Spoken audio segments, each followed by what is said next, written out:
Everyone, this side Shivani. और जैसे कि आप स्क्रीन पे देख रहे हैं, आज का टॉपिक है आर्बिट्रेशन एंड कैंसिलेशन, और ये एक्ट आया था 1996 में। ठीक है, तो ये चीज़ याद रखनी है। और अब हम करते हैं स्टार्ट। ठीक है, बिफोर दैट अगर अभी तक आपने चैनल सब्सक्राइब नहीं करा है then please do subscribe to the channel, right. अब करते हैं स्टार्ट। आर्बिट्रेशन एंड कैंसिलेशन में होता क्या है, इस चैप्टर का क्या यूज़ है। ठीक है, तो आर्बिट्रेशन बेसिकली होता है कि अगर मेरी हो गई है किसी से लड़ाई इन द सेंस बिजनेस में, कि मुझे किसी को पेमेंट करना था, मैंने पेमेंट नहीं करी, या मुझे कुछ रिसीव करना था, जो भी हमारे टर्म्स एंड कंडीशन है, जो क्लॉजेज है, उसमें दोनों पार्टीज़ के बीच में जो आपस में कॉन्ट्रैक्ट कर रही है, कॉन्फ्लिक्ट आ गया है। और इररिस्पेक्टिव आर्बिट्रेशन एंड कैंसिलेशन सिर्फ इंडिया में नहीं है, पूरे इंडिया के बाहर भी, मतलब अगर कोई पार्टी इंडिया के बाहर की है और एक पार्टी इंडिया की है, तब भी उनमें आर्बिट्रेशन और कैंसिलेशन वाला प्रोसीजर लग सकता है। ठीक है, तो उसको out of the court settlement करना, मतलब कि आउट ऑफ द कोर्ट किसी एक पर्सन को बुलाकर बैठ के बातचीत करना और एक जो है एक वे निकालना कि ये कैसे सॉर्ट होगा, उसको आर्बिट्रेशन एंड कैंसिलेशन कहते हैं। तो इसमें फ़ायदा क्या है कि ये बहुत जल्दी हो जाता है, स्पीडी प्रोसेस है, आपको कोर्ट में नहीं जाना होता, और दोनों के फेवर में, क्योंकि जो आर्बिट्रेटर है, जो जो जो पर्सन है जो उन दोनों की बातें सुनता है, वो जो है दोनों की कंसेंट से आता है। ठीक है, तो ये सारी की सारी चीज़ें हैं कि आप कोर्ट केस नहीं, आर्बिट्रेशन में चले जाओ। ठीक है, और इसकी जो वैल्यू है, जो ऑर्डर की वैल्यू है, वो सेम एज अ जैसे एक जज ने कोई ऑर्डर डिक्री पास करी है, बिल्कुल वैसे होगी, राइट। तो हम चैप्टर करते हैं स्टार्ट। तो चैप्टर के अंदर क्या है, चैप्टर के अंदर है इंट्रोडक्शन से करते हैं स्टार्ट। इंट्रोडक्शन क्या होता है, आर्बिट्रेशन क्या होता है। आर्बिट्रेशन एंड कैंसिलेशन एक्ट 1996 में आया था। In an act enacted to consolidate and amend the law relating to the domestic arbitration. तो कंसोलिडेट करना है, कंसोलिडेट सारे जितने भी लॉज हैं, डिफरेंट लॉज हैं, उन सबको कंसोलिडेट करके एक एक्ट बनाना है, right.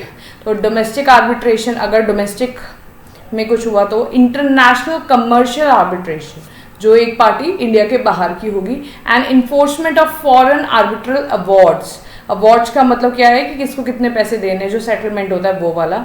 So as also to define the law relating to the cancellation and for the matter connected and incidental thereto, और जो भी कैंसिलेशन से रिलेटेड जो अदर मैटर्स हैं उन सबको एड्रेस करना, राइट। अब ये जो है, जो ये था पहले वाला, ठीक है, तो होपफुली जो अब हमारी आरटीपी आएगी नवंबर की, उसके अंदर ये अमेंडमेंट आ जाएगी कि ये जो एक्ट है वो whole of India except the part 1, 3 and 4 shall extend to the Jammu and Kashmir. मतलब जम्मू एंड कश्मीर में जो डोमेस्टिक आर्बिट्रेशन वाले हैं वो नहीं चलते थे, as so far related to international commercial arbitration. वहाँ सिर्फ इंटरनेशनल कमर्शियल आर्बिट्रेशन वाले जाते थे। एज द केस में भी इंटरनेशनल कमर्शियल कैंसिलेशन का क्या मतलब होता है, उसको क्या कहते हैं, the expression international commercial cancellation shall have the same meaning and expression international commercial arbitration। तो arbitration and cancellation क्या है, interchangeably यूज हो सकते हैं, इसका मतलब ये था, right. Clause F and Section 1 and 2 subject to the modification arbitration occurring and the word cancellation shall be substituted। तो substitute हो गया, राइट। तो ये आया था 22 अगस्त 1996 में आया था। ठीक है, अब नीड क्या हुई, ये चीज़ ज़्यादा ज़रूरी है कि हमें क्या ज़रूरत पड़ी, कि हमें आर्बिट्रेशन एंड कैंसिलेशन हम क्यों लेकर आई गवर्नमेंट। तो ये था preamble of a act of a general assembly, United nation ने कहा has recommended that all the countries shall give due consideration to the UNCITRAL model law। तो ये जो लॉ जो है, ये अनसेट्रल का ये पूरा फुल फॉर्म दे रखा है, on international commercial arbitration. Actually United nation ने ये कहा कि हमें एक यूनिफॉर्म लॉ लेकर आना पड़ेगा जो भी इंटरनेशनल कॉन्फ्लिक्ट्स होते हैं, क्योंकि हर कंट्री का लॉ अलग है। ठीक है, तो एक यूनिफॉर्म लेकर आना पड़ेगा ताकि लोगों को और क्या नाम है, जो है मोटिवेट हो जो है क्रॉस बॉर्डर ट्रेड करने के लिए। And the UNCITRAL cancellation rule in 1980, तो ये 1980 में आया था और हमारे यहाँ 1996 में आया है।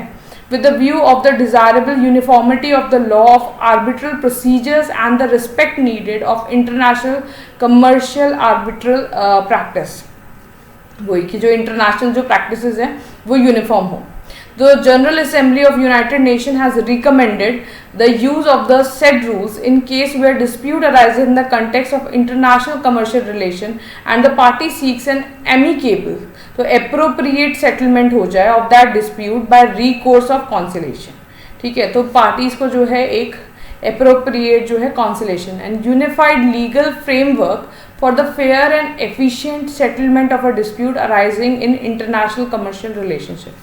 तो एक यूनिफॉर्म लीगल फ्रेमवर्क हो, तो मतलब सबसे पहली जो चीज़ कि अगर एक तो पूरे वर्ल्ड के लिए, क्योंकि ट्रेड को जो है मोटिवेट करना था, तो ट्रेड को बढ़ाने के लिए यूनाइटेड नेशन ने ये बोला कि हमें सबको एक पॉलिसी लेकर आनी पड़ेगी आर्बिट्रेशन के लिए. ठीक है. दूसरा कि जो भी हमारे ग्रीवियांसेस है, जो भी एमिकेबल सेटलमेंट, राइट, ये जो सेटलमेंट है एमिकेबल, ये हो जाए, मतलब अप्रोप्रिएट सेटलमेंट हो जाए जो होना चाहिए. एंड जो यूनिफाइड लीगल जो फ्रेमवर्क है वो भी सबका जो है फेयर एंड एफिशिएंट होना चाहिए, मतलब ऑल टुगेदर जो है वो सेम होना चाहिए, कि ये ना हो कि कंट्रीज बचे, right.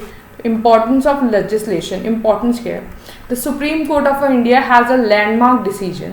Supreme court of India ने एक डिसीजन दिया, Salem advocate bar association Tamil Nadu versus union of India, directed that all courts shall direct parties to alternate dispute resolution method like arbitration, conciliation, judicial settlement और mediation.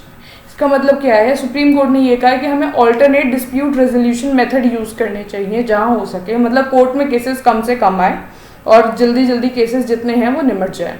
तो ये है alternate dispute resolution, ये चीज़ supreme court ने कही थी. High court of Madras ने क्या कहा है, उन्होंने भी एक लैंडमार्क जजमेंट दिया in 2012, AK Balaji versus government of India and others, holding that foreign lawyers can not be debarred to come to India. तो जो फॉरेन लॉयर्स हैं वो उनको डीबार्ड नहीं करा जा सकता इंडिया में आने से, and conduct arbitral proceedings in respect of dispute arising out of contractual relating to international commercial arbitration. In short, जो हम फॉरेन एडवोकेट्स हैं वो भी आर्बिट्रेशन में आके अपने जो है क्लाइंट को रिप्रेजेंट कर सकते हैं, राइट. नाउ अब इस एक्ट का स्ट्रक्चर क्या है, इस एक्ट के स्ट्रक्चर के बारे में बात हुई. तो ये 4 पार्ट्स में डिवाइडेड है, कंटेनिंग 88 सेक्शंस है इसमें total, along with the 7 schedules. Part 1 contain 10 chapter, details of the arbitration, arbitration क्या होता है. पार्ट 2 के अंदर जो है enforcement of certain foreign awards, ये चीज़ बता रखी है. पार्ट 3 के अंदर deal with the conciliation, and part 4 के अंदर है deal with the supplementary provisions. क्या क्या प्रोविजंस है in the study material, we shall be covering general provision relating to arbitration, arbitration agreement, arbitral tribunal and the commencement of conciliation proceedings. ठीक है, तो इस सब के बारे में जो है हम बात करेंगे. नाउ आर्बिट्रल इन जनरल होता क्या है, एक आर्बिट्रेशन का वो क्या हुआ, नॉर्मली कहेंगे हम अल्टरनेट डिस्प्यूट रेजोल्यूशन हो गया. ठीक है, इसको मेथड, उसके टाइप और उसको कंपैरिजन करना है लिटिगेशन के साथ जो नॉर्मल केस चलता है, और आर्बिट्रेशन के बेसिक फीचर्स कौन कौन से और जो अथॉरिटीज़ हैं उनके बारे में बात होगी, राइट. तो alternate method for dispute resolution ADR है, तो use to resolve dispute outside the ordinary court system, court से बाहर. In the other word, these methods are an alternate to litigation. Two of the most common methods of ADR are arbitration and mediation. तो most common method है arbitration और mediation. ठीक है. Other methods including the conciliation, negotiation, case evaluation, neutral facts finding, ombudsperson etcetera, all the methods differ from each other. तो ये बाकी के सिर्फ मेथड्स के नाम बताए हैं. जो सबसे ज़्यादा फेमस है वो आर्बिट्रेशन एंड मीडिएशन है. मीडिएशन जनरली जो होता है वो जो फैमिली डिस्प्यूट्स होते हैं उसके अंदर मीडिएशन कराया जाता है. तो इसमें अब 4 मेथड्स के नाम बता दिए. ACMN, arbitration, conciliation, mediation and negotiation, basically इनके बारे में बात होगी. ADR method enjoy significant. ADR methods के कुछ एडवांटेजेस हैं. एडवांटेजेस क्या हैं कि लोअर कॉस्ट है, कॉस्ट कम है, ग्रेटर फ्लेक्सिबिलिटी है, फ्लेक्सिबल है, मतलब किसी भी टाइम बैठ के बात कर सकते हैं आफ्टर ऑफिस आवर्स. कोर्ट में तो जो एक टाइम होता है ना कि आपको इस टाइम पे ही आना है, right. And higher confidentiality, court में कोई भी आके बैठ सकता है. जब आर्बिट्रेशन एक कमरे के अंदर होगी तो वहाँ पे कोई भी नहीं आ सकता, that is confidential. Greater likelihood of settlement, अब सेटलमेंट का लाइकलीहुड ज़्यादा होगा क्योंकि वो पार्टी सोच कर ही ऐसे होंगे यार इस चीज़ को ख़त्म करना है, ठीक है ना. Choice of forum, choice of forum मतलब आप कहीं पे भी कर सकते हो। चॉइस ऑफ सोल्यूशन, सोल्यूशन भी आप दोनों की मर्जी का होगा, क्योंकि आप क्या सोचते हो, आपको क्या लगता है, ठीक है, तो बात करके ही होगा। हाउएवर दीज मेथड्स जो है कुछ डिसएडवांटेजेस भी हैं। Example, requirement of cooperative behaviour of both the parties. हो सकता है कि पार्टीज जो आपस में ही लड़ना शुरू कर दे, तो उन दोनों का कोऑपरेटिव बिहेवियर होना चाहिए। Power imbalance between parties, power imbalance का मतलब क्या है, अब सपोज एक नॉर्मल इंसान अगर टाटा के साथ डील कर रहा है, ठीक है, और वो आर्बिट्रेशन में चले गए हैं, तो पावर इम्बैलेंस हो गई है, राइट, वो वाली चीज़ें। Lack of possibility of interim measures, हो सकता है कि मेजर्स जो है प्रॉपर एडिक्वेट ना लिए जाएं। Difficult in enforcement of final outcome, मतलब बहुत सारी बातें होती हैं, सब चीज़ें होती हैं, लेकिन ये भी हो सकता है कि जो फाइनल आउटकम है, जो डिसीजन है, जो ऑर्डर है, उसमें बहुत प्रॉब्लम है सब चीज़ों को बाइंड करके कि क्या ऑर्डर आएगा या क्या सोल्यूशन निकलेगा एट द एंड, वो वाली चीज़ें, right. Now primary legislation dealing with the alternate method of dispute resolution, तो जो है आर्बिट्रेशन कंसिलेशन 1996 आने से पहले क्या क्या था, आर्बिट्रेशन एंड कंसिलेशन 1996 था, ठीक है, इसमें अमेंडमेंट्स आई हैं, ठीक है, legal service authority 1987 and code of civil procedure 1908। Now methods क्या है, arbitration, conciliation, mediation, judicial settlement, Lok Adalat and permanent लोक अदालत, ये सारे के सारे मेथड्स बता दिए जो ऑल्टरनेट हो गए। नाउ आर्बिट्रेशन क्या होता है, आर्बिट्रेशन एक पॉपुलर मेथड है ऑल्टरनेट डिस्प्यूट रेजोल्यूशन का, ठीक है, तो ये तो हमने पढ़ लिया। It could be understand as a method of a dispute resolution involving one or more neutral third persons, एक या एक से ज़्यादा न्यूट्रल थर्ड पर्सन सिलेक्ट करें by disputing partners and whose decision is binding, और जिन जिन का डिसीजन जो होगा बाइंडिंग होगा। दस arbitration has a few defining features, इससे जो है आर्बिट्रेशन के क्या है, कुछ डिफाइनिंग फीचर्स है, राइट, कुछ फीचर्स हैं, जैसे कि method of adjudication of dispute, ठीक है, तो method of adjudication of dispute कि कौन कौन सा मेथड आपको यूज़ करना है ना, वो आप आर्बिट्रेशन में यूज़ कर सकते हो। Neutral third person selected by the parties, जो पार्टी जो दोनों पार्टी मिलके एक पर्सन को सिलेक्ट करती है, that is neutral, and whose render a final and binding decision, और जिसका डिसीजन क्या होगा, वो फाइनल भी होगा और बाइंडिंग भी होगा, ठीक है। तो कौन कौन से टर्म्स है, आर्बिट्रेशन होता क्या है, तो आर्बिट्रेशन जो है, आर्बिट्रेशन कंसिलेशन एक्ट 1996 सेक्शन 2 में बता रखा है, according to which arbitration means whether or not administered by permanent arbitral institution, ठीक है, ये परमानेंट आर्बिट्रल ट्रिब्यूनल क्या होता है, sole arbitral or a panel of arbitrate, arbitral award क्या होता है, interim award. International commercial arbitration क्या होता है, means an arbitral relating to dispute arising out of a legal relationship whether contractual or not, considering a commercial under the law in force in India and where at least one of the party is disputed होगा, किसी legal relationship से arise हुआ होगा, contractual भी हो सकता है, नहीं भी हो सकता, मतलब कॉन्ट्रैक्ट में लिखा हो सकता है आर्बिट्रेशन का इंटरनेशनल में या नहीं भी, मतलब जो भी डिस्प्यूट है, considering a commercial under the law in force in India and whether at least one of the party is, एक पार्टी क्या होगी, एन इंडिविजुअल, कोई एक सिंगल पर्सन इंडिविजुअल जो कि इंडिया का रेजिडेंट नहीं होगा, तो habitual resident of any country other than India, कोई बॉडी कॉर्पोरेट हो सकता है, तो individual, body corporate, incorporated outside India, right, and association or body of individual BOI whose central management control exercise in any other country other than the India and the government of foreign country। तो ये हो गया कि foreign arbitral क्या होता है, right। Party means a party to an arbitration agreement, कौन कौन सी पार्टीज होती है, तो कौन कौन सी पार्टी हो, क्या कौन कौन पर्सन है, एक तो आर्बिट्रल ट्रिब्यूनल होता है जो कि थर्ड पार्टी होती है, जो न्यूट्रल होता है, इसको पार्टी 1 और पार्टी 2 जो है, जो दोनों मिलकर अपॉइंट करते हैं, ठीक है ना। एडजुडिकेशन एंड आर्बिट्रल अवार्ड जो है वो बाइंडिंग होता है, जैसे कि कोर्ट ने ऑर्डर दे दिया वो बाइंडिंग हो। तो आर्बिट्रेशन के बेसिक फीचर्स क्या होते हैं, क्यों आर्बिट्रेशन आया, अब हमें ये तो समझ में आ गया कि आर्बिट्रेशन होता क्या है, एक दो मतलब लोग आपस में बैठ के अपना डिस्प्यूट रिजॉल्व करते हैं, वो डोमेस्टिक भी हो सकता है, वो इंटरनेशनल भी हो सकता है, राइट। तो अब उसके फीचर्स क्या हैं आर्बिट्रेशन के? आर्बिट्रेशन एग्रीमेंट क्या है? No arbitration can happen without the consent of the party. अगर पार्टीज की कंसेंट नहीं है ना तो आर्बिट्रेशन हो ही नहीं सकता। The consent is contained with an arbitral agreement. Suppose दो पार्टीज हैं, मेरे साथ किसी ने कॉन्ट्रैक्ट करा, हमारी लड़ाई हो गई है, तो उसके बाद क्या हुआ कि हम हो सकता है कि हम आर्बिट्रेशन में जाएं, और हो सकता है कि मैं मना कर दूं, नहीं मुझे तो कोर्ट में ही जाना है। तो that is the thing. This agreement clearly specifies the desire of the party to arbitrate their dispute. In other words, they clearly note that in the event of a dispute between them, they would not go to the court. Instead, they will proceed to arbitrate their dispute. ठीक है, वो अपने dispute को arbitrate करना चाहते हैं, वो court में नहीं जाना चाहते। तो ये डिपेंड करता है, अगर हम दो लोग जो भी पार्टी हैं वो रेडी है दोनों पार्टी आर्बिट्रेशन में जाने के लिए तो आर्बिट्रेशन, नहीं तो आप नहीं जा सकते। दिस एग्रीमेंट टेकन जो है बाइंडिंग कॉन्ट्रैक्ट एग्रीमेंट में लिखा होता है। As per section 7 arbitral agreement means an agreement by the party to submit to arbitral all or certain dispute which have arisen and which may arise between them in respect of defined legal relationship. अगर कोई defined कोई legal relationship हुई है, ठीक है ना, तो वो dispute whether contractual or not, कोई contractual है या not, the reference in the contract to a document contain an arbitral clause constitutes an arbitral agreement.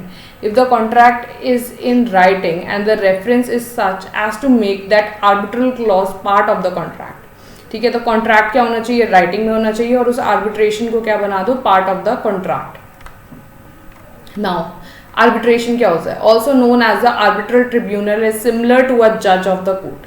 ठीक है, तो आर्बिट्रेटर क्या हो गया? Is as similar as to the जज ऑफ अ कोर्ट। ठीक है, decide the dispute between the party. ठीक है, लाइक द जज, जैसे जज करते हैं। न्यूट्रल होना चाहिए वो पर्सन, ये उसकी क्वालिटी है। इम्पार्शियल होना चाहिए and not favour any party, और किसी पार्टी का फेवर ना करे। Because the parties have to choose the arbitrator, it inspires confidence in the arbitrators. तो ठीक है, तो वो उनका कॉन्फिडेंस है आर्बिट्रेटर में कि हाँ ये पर्सन ठीक होगा। The process and the decision by the arbitrator is, however, the arbitrator who are not independent, then they could be removed by the court. अगर किसी ने, सपोज हम दो पार्टी हैं और उसमें मैंने जो है ये कोर्ट में केस कर दिया कि नहीं ये आर्बिट्रल ना न्यूट्रल नहीं है। क्यों नहीं है? क्योंकि हो सकता है कि मैंने उससे बहुत सारी बातें कही हों, बहुत सारी चीज़ें हुई हों, तो उसने मेरी ना मानी हो। ठीक है, मुझे टाइम ना दिया हो, मुझे बोलने का भी टाइम ना दिया हो, और दूसरे पार्टी के लिए सुने जा रहा हो। या फिर ये हो सकता है कि कई सारे एग्रीमेंट मिसिंग हो, तो दूसरी पार्टी ने टाइम मांगा हो तो उनको दे दिया हो और मुझे ना दिया हो। मतलब उसके कंडक्ट से ऐसा लग रहा है कि वो बाइस्ड है, वो दूसरी पार्टी की साइड है, मेरी साइड नहीं है, तो मैं कोर्ट में जा सकती हूँ और कोर्ट उस आर्बिट्रेटर को रिमूव कर सकता है।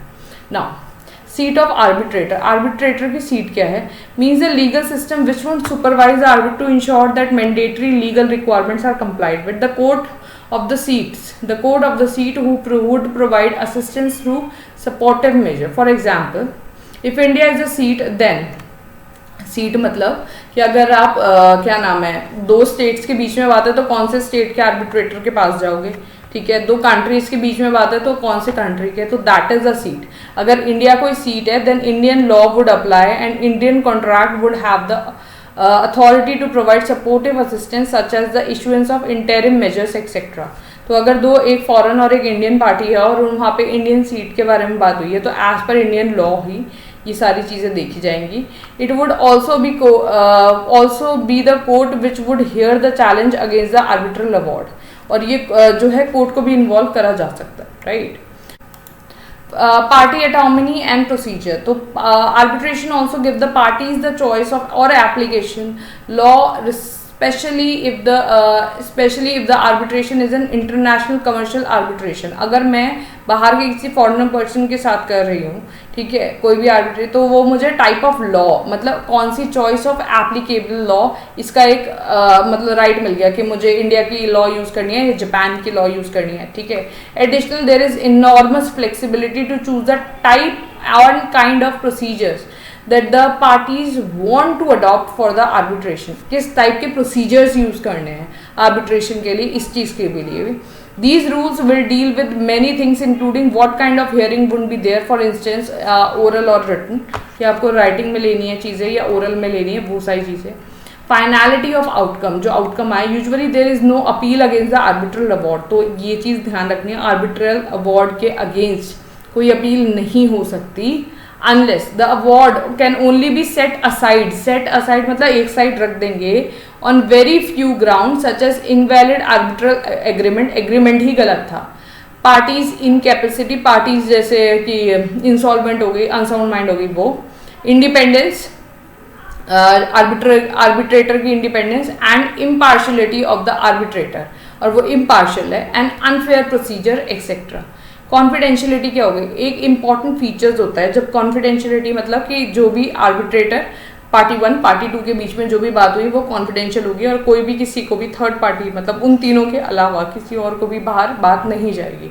N important feature of arbitration is whenever it happens remain private, is it only known to the parties and the arbitrator, all of them are prohibited with the sharing with third party who are not involved in the arbitration, only document or information that is received during the course of arbitration. This is done to ensure that parties feel free to share all information during arbitration so that the proper solution can be arrived at, proper solution आ जाए, ठीक है। तो that is confidentiality. Arbitral award क्या होता है? An award is a decision by the arbitrator on a dispute that was submitted for its in the adjudication, right? Enforcement of arbitral award. It is much simpler to enforce an arbitral award in foreign nation than a judgment rendered by the court. तो बहुत ही simple है, ये court का judgement आने में बहुत time लगेगा, फटाफट enforce happen under an international treaty, एक ट्रीटी के अंदर भी ये हो जाएगा, राइट। अब अभी तक के लिए तो इतना ही, इसके आगे का जो है वो मैं नेक्स्ट जो है वीडियो में अपलोड कर दूंगी, और ये पूरा चैप्टर हम लोग मैथ से करेंगे, ठीक है। Thank you.